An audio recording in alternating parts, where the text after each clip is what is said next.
Everyone is stuck at home. And as a result, that means that we know we can book whoever we want. And that is how we are joined by the stats guru himself from ESPN. We're joined by our good friend Bill Connelly. Hold up in Columbia, Missouri. Is that right? That is correct, always. Yeah, I guess that's kind of true. That nothing's really changed for you. How first and foremost, how are you holding up? I mean, we're in the middle of the country, right? It hasn't closed in on us just yet, so we're still okay here. We are natural practitioners of social distancing, so really it's going about as well as you could expect. Although there are some electricians in our house right now, so I shouldn't really say too much. Ooh, okay, fingers crossed. I know Uh, that you're a guy who takes a lot of solace in data. You're a cold and calculating man who likes to look to numbers for help. But I'm going to ask you a narrative question, which is a dangerous okay. thing. Beautiful. My question is, with this whole lockdown, with this whole whatever's going on, this quarantine, whatever you want to call it, have you yet been able to wrap your mind around how, if at all, this is going to affect college football in the fall? I do. You can proof that there are electricians upstairs. You can hear them in the background here. No, not at all, because we don't know how long this will last. We all basically have decided, well, 2 months sounds good. We'll just shove everything 2 months, and then we'll resume as everything was before. But we have no idea when the crest will be here. We have no idea if this is something we're still going to be recovering from in July, August, September, October. I would put the odds of them completing a season at over 50% for sure in the football season, that is. But we have no idea how this is going to affect the rest of the offseason. We have no idea if that's going to impinge on them starting at a normal time. It really is. There are no priors here. As a data person, I love the word priors. Use it as much as possible. You got to go to like 1918 to find anything like this, and circumstances were a wee bit different in 1918. Yeah, I think the offenses maybe were a bit different as well. So I want to look back a little bit on the 2019 season because there are a couple of teams that you were particularly, especially here in the state of Texas, that you were really spot on about. And one of them, you were pretty consistently from the beginning kind of selling Texas's stock. There was a lot of hype around them. Some dummies put them on a magazine cover. There was a lot of hype around Texas. Can you give people a little bit of insight into maybe what you saw about them going into 2019 and maybe what you're seeing going into 2020? Well, there are a couple of different things. First, they just weren't. It's all over me. At first, there just weren't that many great games that they played in 2018. They won a ton of close games, and that's good. That's good. It's better to win them than lose them, but it's not really a sustainable thing over a long period of time. The fact that one of Tom Herman's Houston teams did it too, had a big long run of close wins and ended up with a really nice record, played well as underdogs, and pulled a big upset at the end of the year. We linked those things together. He'd only been a head coach 4 years at that point, and he's done it twice, so it must be that's a trend right there. And from a stat standpoint, the things that they were relying on, converting every single 3rd and 3 with a run up the middle and getting just the right stops, but while really not stopping opponents all that much, those aren't things that are sustainable over a long period of time. So they had that going against them first, that they weren't as good on paper in 2018 as it seemed like they might be. And then heading into 2019, they were starting over in the secondary, especially the secondary. Defense as a whole, but what I've found over time is that continuity in the secondary has a very direct impact on your numbers, especially on my defensive SP plus ratings. So they were worse than you would really think in 2018, and then they were getting hit about as hard as anybody in the country defensively by attrition and turnover, and that's just a horrible combination. And so what's funny is the way things actually played out in 2019. Texas was better offensively. They took a definitive step forward offensively, not having to rely quite as much on Sam Ehlinger's legs. They got a smidge more out of the run game. They had, Duvernay lived up to all of his hype all at once. They had efficiency options. They had, they had at least a couple of big play options in the receiving core. They had a very good offense, much better than projected. The problem was that their defense was even worse than projected, both because of those fundamentals and, of course, the fact that this already thin secondary got everybody hurt at one point or another. So it didn't play out quite like the numbers said. The offense was a little better, the defense was a little worse, but it was the right concept, I think. It's Bill Connelly of ESPN joining us here on Texas Football Today. Get involved in the conversation at #TF Today. Let's talk about the, I guess we can still call them Texas's rival, A&M. Everything that I'm hearing already, the hype train is rolling for A&M going into 2020. A lot of it, I think, has to do with they're one of about, I think, one teams in the SEC that has a quarterback back. And a third year under Jimbo Fisher. There's a lot of, and the schedule lightens up, a lot of kind of narrative reasons why A&M should have a really breakout year in 2020. It's still early, but are you buying the Aggies going into 2020? Well, it kind of depends on where we're setting the bar. Like, just conceptually, yes. I mean, just the simple fact that they're not going to have a top 5 strength of schedule this year, at least probably not, just offers them more win opportunities. They were 8-5, but they played, I have my numbers right up here on a screen, behind the screen, if you see me looking up. They played the numbers 2, 3, 4, 5, and 9 teams in my SP Plus rankings. They predictably went 0-5 in those games. They were competitive a couple of times. I really kind of expected them to bite one of those teams. I expected them to be that good. But, they lost a couple close games, got blown out a couple times. But if you do the math real quick, that means against everybody that was outside of the top 10, they were undefeated. They only lost to really, really, really good teams. And most of the time against the lesser teams on the schedule, they dominated. They probably should have beaten Ole Miss by a little more, but they dominated South Carolina. They dominated Mississippi State and all that. So, yeah, I mean, at that point, you do have a quarterback back. I expected a little more from Kellen Mond than I got last year. I was a little hopeful. For ESPN, I actually had a piece back in August about the most important players in the country, the guys who would decide the national title race. I had Joe Burrow second. I almost put him first, but I decided to go with Kellen Mond instead, and it kind of ruined the whole list. I could have just absolutely crushed one of my first ESPN pieces by making Joe Burrow the most important guy in the country, but I only had him second. So Mond owes me now. So maybe that means he will pull a couple of upsets this year. And if he does, there aren't as many upset opportunities. First of all, they have a much lighter schedule, and they should, even if they're only a little bit better, they should have a solid shot at double-digit wins here.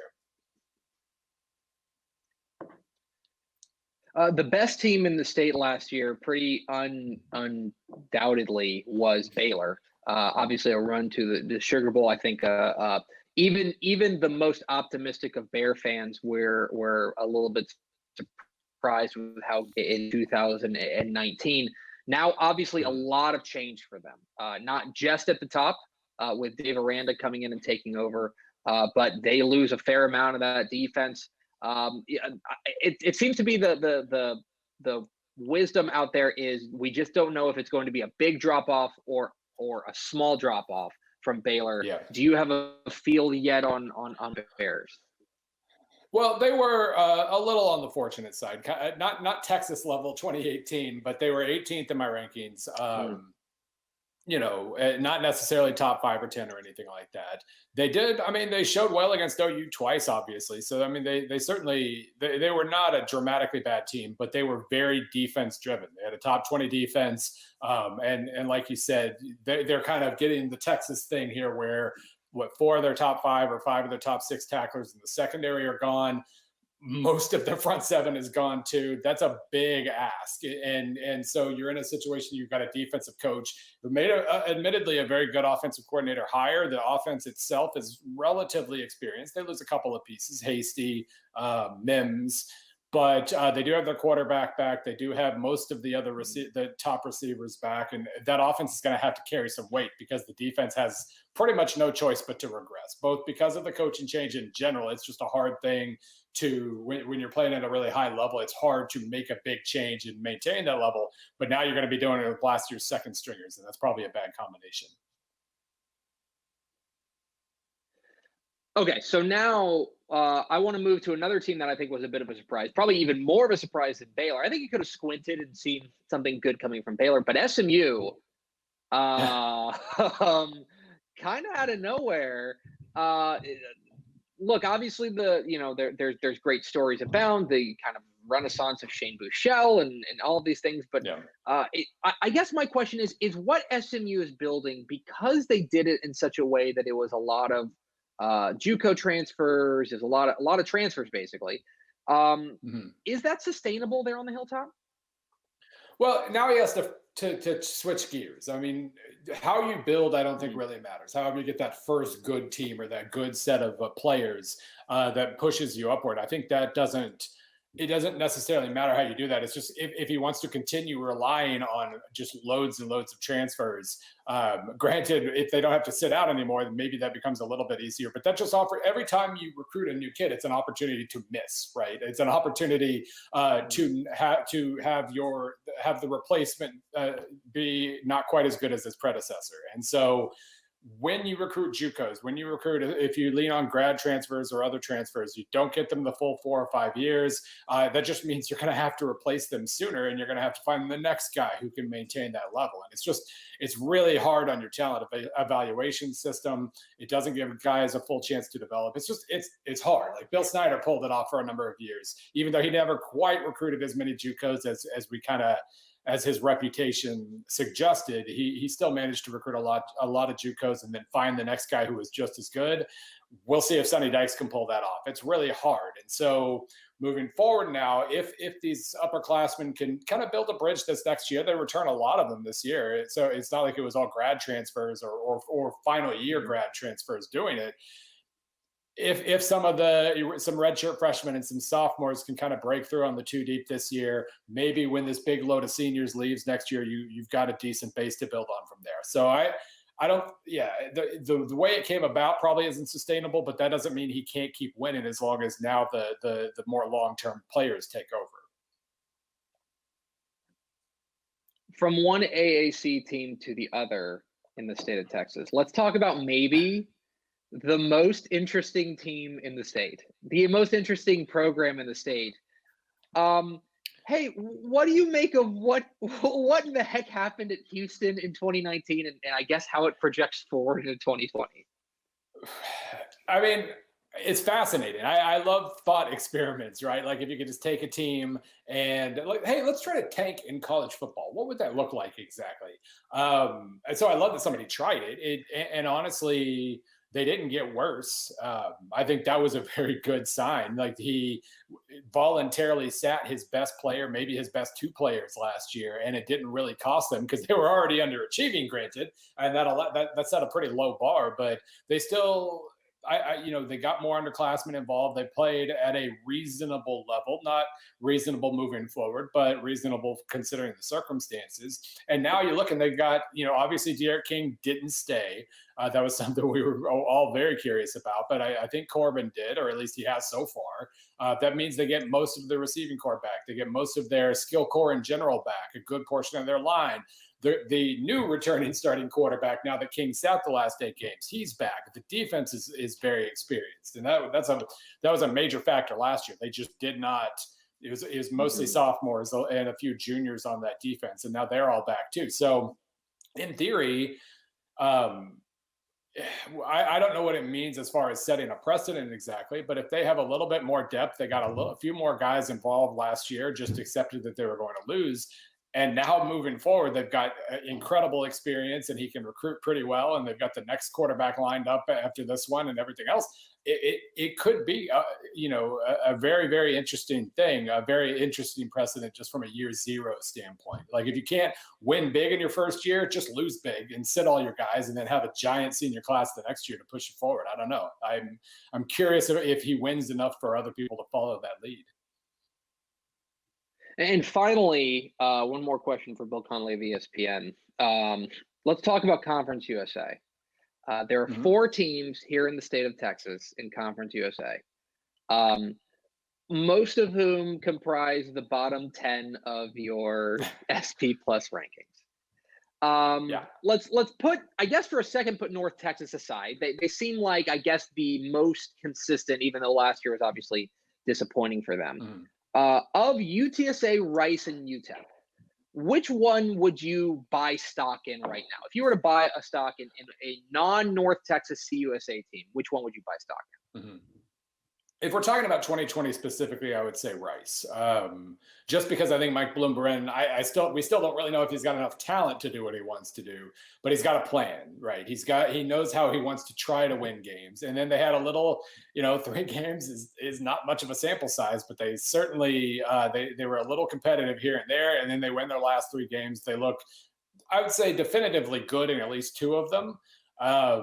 So maybe that pushes forward. You'd like a little more continuity on offense, in terms of the reasons for that late surge. You'd like a few more of those guys returning in 2020, but I would say that they have the most well-developed identity at the moment, and I would say they're probably the furthest along. UTEP has kind of a similar hope in their identity, but they just obviously, talent's going to be even harder to attain there, and I think they've got obviously a few more hurdles to clear. UTSA is always going to be an interesting program, though, in terms of upside, right? I mean, that's the whole thing. They got into Conference USA because of upside. They haven't had just a tremendous amount of success, but they're in the almost perfect position to draw talent. They're going to give it a second go with a guy who coached at the high school level and recruits really well. And we don't know if he can actually coach very well, but he can do these other things. They're going to give it another go with Traylor, kind of a Frank Wilson type in that regard. And we'll see. Like, I'm not going to put any expectations whatsoever on them right now because I don't know for sure what they have, and I don't really know if he can coach yet. So, you consider those things, and it kind of seems like Rice is the pretty clear answer. He's Bill Connelly on Twitter at ESPN_. Bill, appreciate your time. I know you're a captive audience. Please go wash your hands, and we'll talk soon, I'm sure. Wash them so much they're getting dry. They're awful. I hope everybody has dry hands right now.